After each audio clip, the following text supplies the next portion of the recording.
একটা গ্রামে থাকত 10 বছরের এক বালক আব্দুল্লাহ। সে শান্ত স্বভাবের, বিনয়ী ও ধার্মিক। প্রতিদিন সকালে সে মসজিদে ফজরের নামাজ পড়ে, পরে কুরআন তেলাওয়াত করে।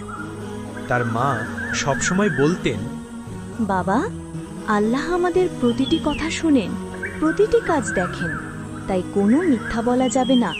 সত্যবাদী বান্দাকেই আল্লাহ ভালোবাসেন। একদিন দুপুরে স্কুল থেকে ফেরার পথে তার বন্ধু রায়েদার তানিম বলল, চলো চাচা কাদেরের বাগান থেকে আম চুরি করি, কেউ দেখবে না। তানিম বলল, সবাই করে, তুমি এত ধার্মিক কেন? আব্দুল্লাহ চিন্তায় পড়ে গেল। তখন তার মার কথা মনে পড়ল।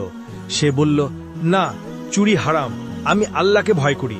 তারা তাকে ভয় দেখিয়ে বলল, তাহলে আমরা বলে দেব তুমি চুরি করতে এসেছিলে। আব্দুল্লাহ ভয় না পেয়ে চলে গেল।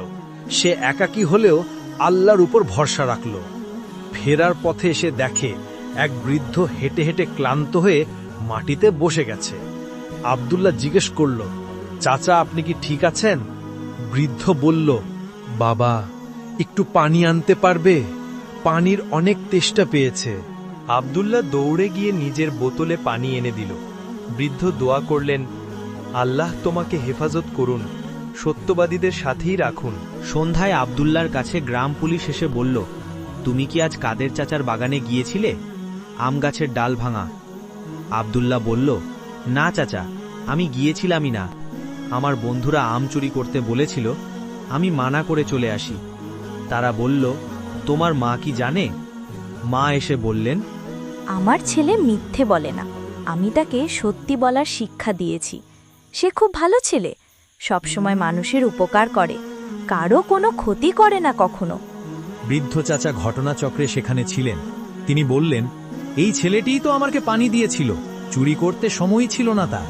সবাই অবাক হয়ে গেল। পুলিশের লোকজন আব্দুল্লাহকে বলল, তুমি সত্য বলেছ, আমরা গর্বিত। পরদিন স্কুলে শিক্ষক বললেন, আজ আমরা একজন ছাত্রকে সত্যবাদী বালক উপাধি দিচ্ছি, সে হলো আব্দুল্লাহ। পুরো ক্লাস হাততালি দিল। বন্ধুরা মাথা নিচু করে থাকল।